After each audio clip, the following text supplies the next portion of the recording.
Hey, y'all, and welcome to another exciting episode of Down Home Dirt, the show where we dive deep into the journey of entrepreneurship with those who took the plunge and all the ups and downs that come with it. I'm your host, Dusta, and today we're joined with Nicki Medford, founding member of Unsanctioned Rehearsal Society. Welcome, and thank you for coming out today. Hey, good morning. Thanks for having me. I'm so excited to learn so much about you. I feel like I found you on Instagram and started Mhm. following you, and I love what you're doing. So tell us a little bit about yourself, like where are you from and how'd you end up in the triangle? Yeah, I'm originally from Southern California. Definitely triangle transplant. I think like a lot of people here. So kind of by way of Colorado, I made like a 4-year stopover in Colorado. Ended up in the triangle, literally like throwing a dart on the map. Like, hey, looks good there, good jobs, good schools, close to the beach, and just kind of packed up and moved here when my kids were 2 and 4. Um, and I have been loving it ever since. Had kind of started off in Raleigh and now I'm in Clayton. So it's been a cool journey being here, like 10 years now. I feel you on that. I moved here 12 years ago and I started in Cary. Then I went to Garner and Mhm. then I decided to go to Franklinton. I was there for 6 months and came to Clayton. I was like, Yeah, I think it's easy to like bebop all over just to stay in the area. Like that's the most important thing for me is like how do I stay kind of central to all of these things that I love in the area. So absolutely. There's a lot of great things here. And that's one of the reasons why I originally moved here too. And then I got involved in business and was like, wow, there are so many more things that I did not know about. Mhm. So, one of the Yeah. things that I learned from you is about Little Doodles Play. Can we talk about that? Mhm. Yeah, so that started in 2015. I had moved here 2016. I started a Little Doodles Play Cafe kind of out of a concept of where can I go to take my kids? My kids were young at the time, where I can have a good cup of coffee, hang out with friends, but they can have a good time too. We had a lot of like hands-on children's museums. You know, we have the Science Museum and Marbles in Raleigh, but I always kind of wanted this more small scale, like where can my kids play right next to me while I sit and have a cup of coffee, either do some work because I've always like been somewhat entrepreneurial or freelance or gig work and whatnot. So Little Doodles Play Cafe was kind of born. It was called Snickerdoodles at the time of my conception and found, you know, as a founder. It kind of was born from the community for the community. We started crowdsourcing on a platform called Indiegogo, and we raised $2,500.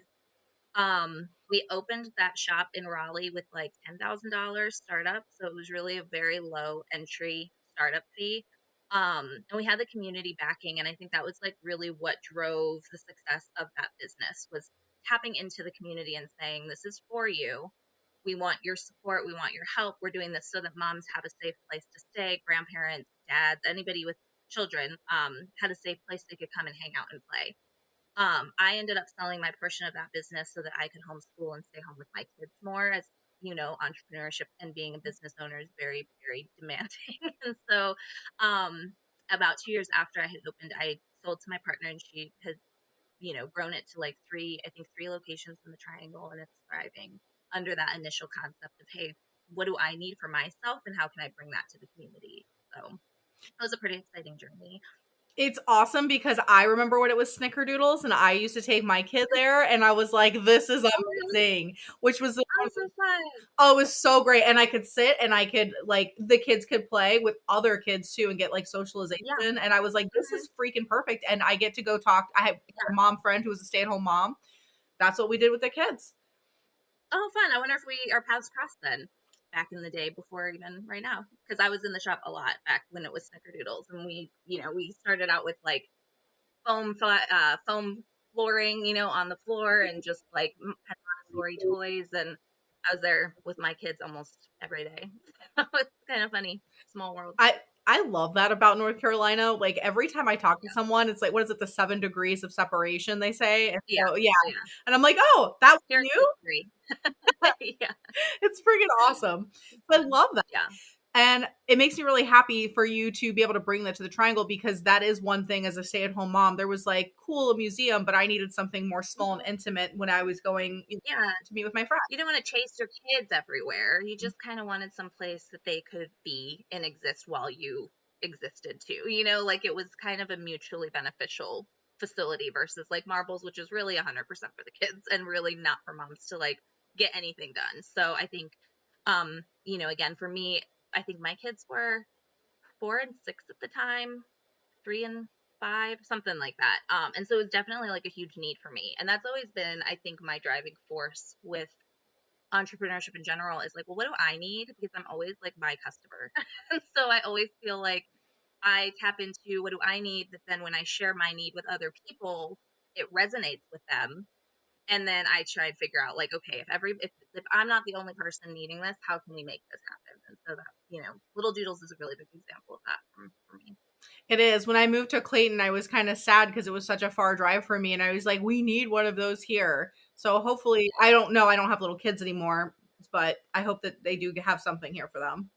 Yeah, I think a couple of different places have opened, not under that umbrella. My kids are older now too; they're teens, and so we don't really, need anything like that at this point either. But I do think there's one like on 42 that opened, and then there's the Little Doodles in Wendell that is not super far from Clayton. So Oh, there's some options now.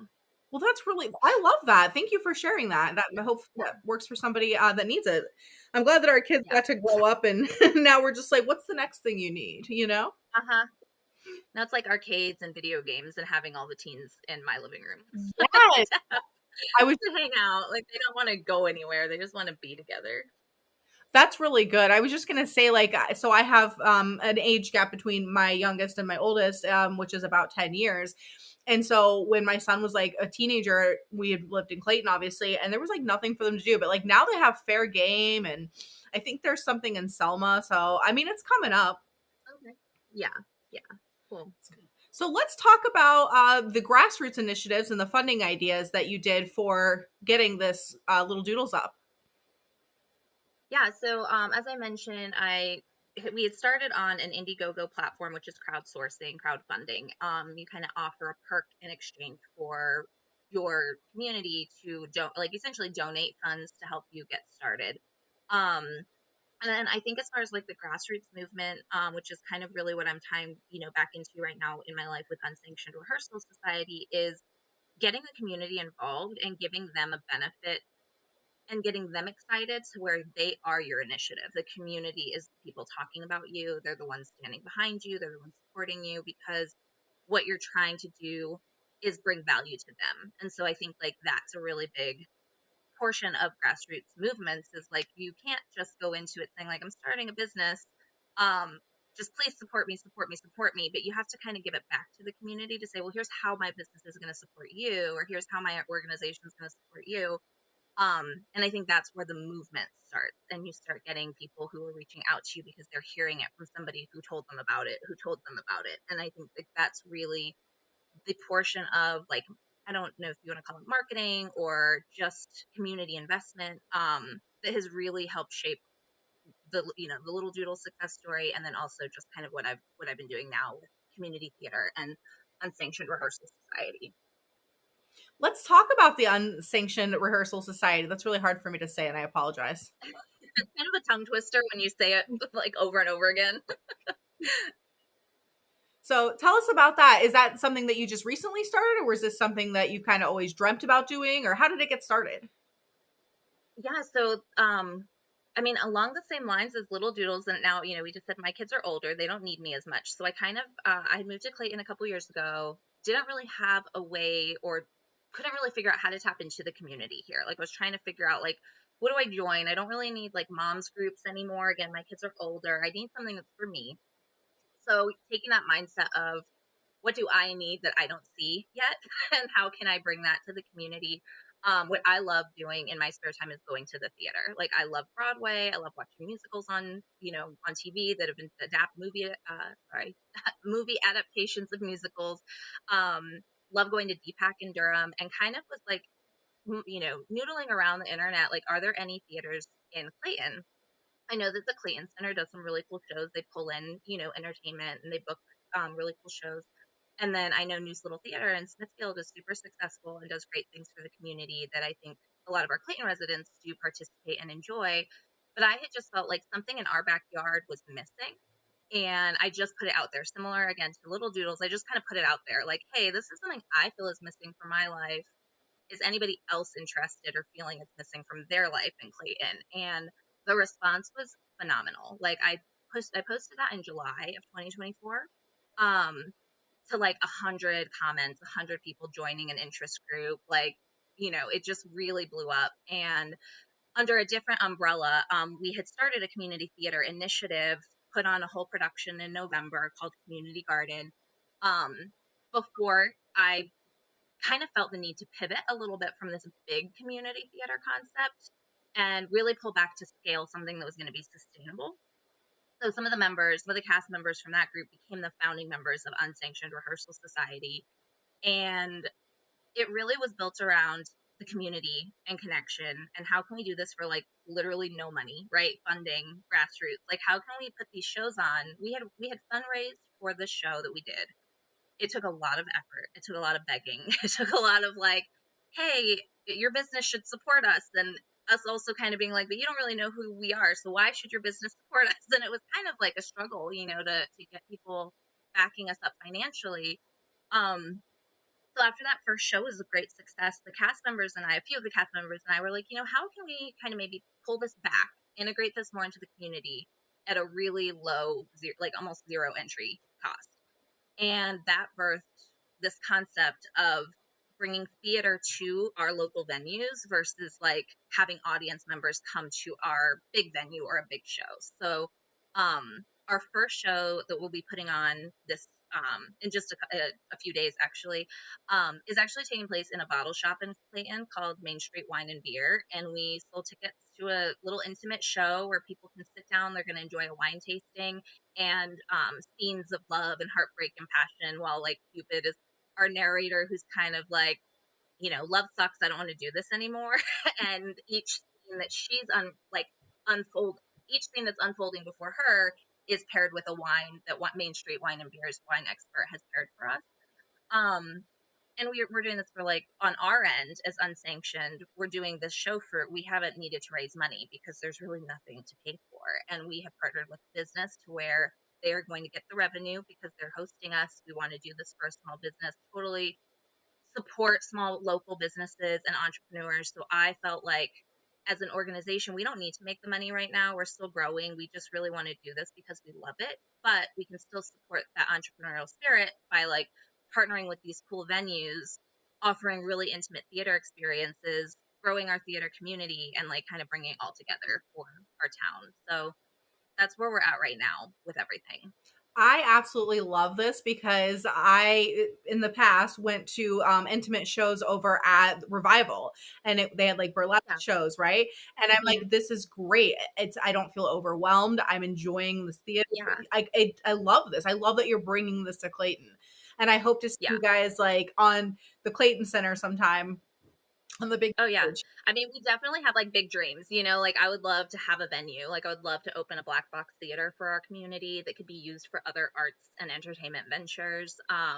My husband and I just went on a date night last night to a wine shop in Garner that did kind of a similar immersive style show. It was a murder mystery Ooh. and all the audience dressed up in like 1920s and like the cast was 1920s and they put on this really cute show. It was only 2 rows of chairs. There's probably 40 people in the audience um, and they did the show like in the aisles in between the chairs. So they didn't need a stage. They didn't need like, and I think it's those kind of creative thinking and outside of the box. Like, how can we really utilize and leverage what we already have in our town and collaborate with that to bring something new to the community to enjoy? Because we're growing. We have people here that want the arts and entertainment, aspect of a small town. And yeah, so it's like, it's really, you know, an effort that is meant to connect our community, but also bring something new here that I don't think we have a lot of.